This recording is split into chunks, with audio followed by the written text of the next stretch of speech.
saben, el año 2016 es un año particular donde el Instituto CIEC pone a cielo abierto sus investigaciones, las abre a la comunidad a través de las jornadas de sus departamentos de investigación. En esta oportunidad queremos conversar desde el área de enseñanzas entonces con Álvaro Estela, que es coordinador del Departamento de Psicoanálisis y Política del CIEC, para que nos cuente un poco la idea, el germen de estas jornadas, cómo es que las pensaron, cómo es que pensaron su título, Política de las Cosas, Política de la Transferencia.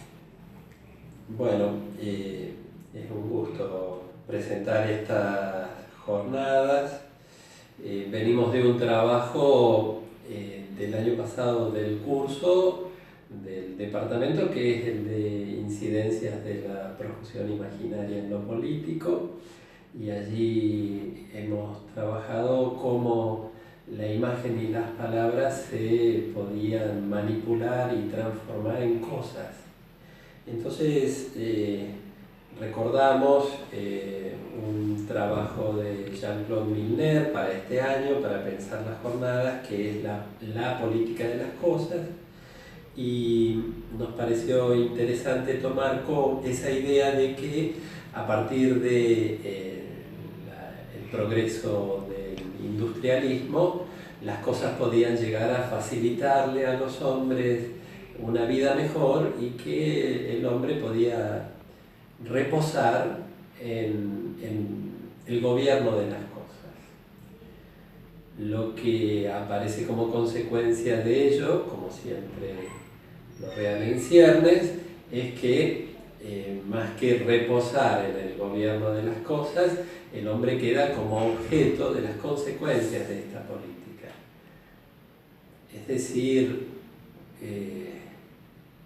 queda tomado por los efectos de la abundancia de los objetos, en esta abundancia de la producción tecnológica y científica, pero uno de los puntos interesantes es cómo queda tomado por la dimensión de evaluación que implica la aplicación de las cosas.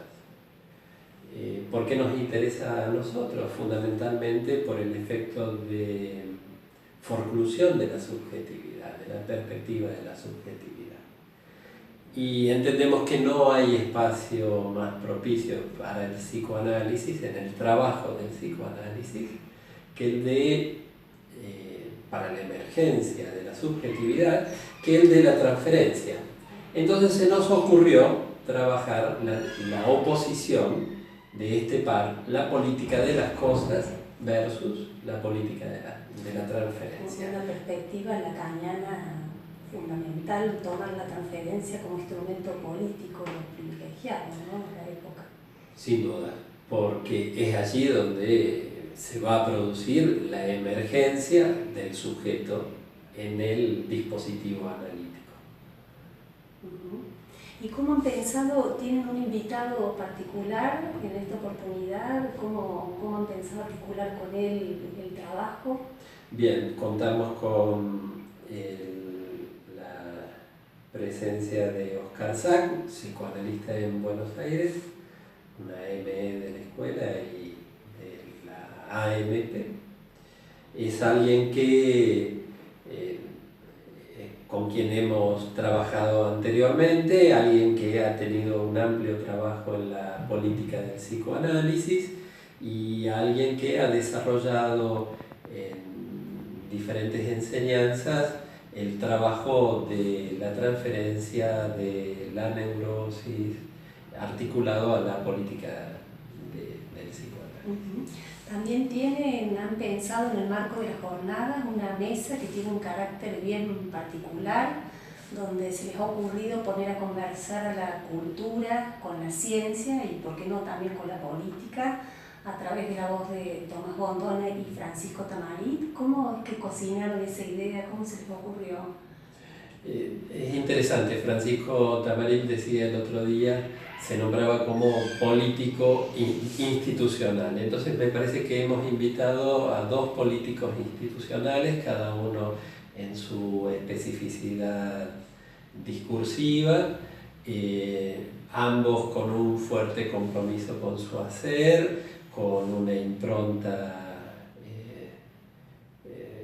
en el caso de Tomás Bordone, renovadora en una estructura, la del Museo Palacio Ferreira, evita una estructura clásica, y él introduce ciertas modificaciones muy interesantes para pensar cómo incide la época en el arte moderno, cómo es tomado el espectador del arte como objeto de las nuevas variantes artísticas o de expresiones artísticas.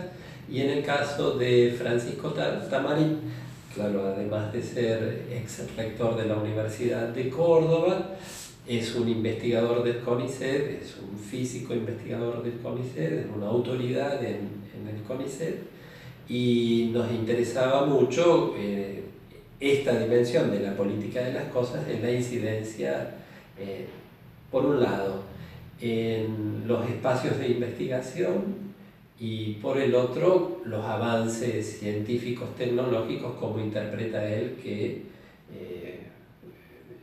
efectos producen en la subjetividad.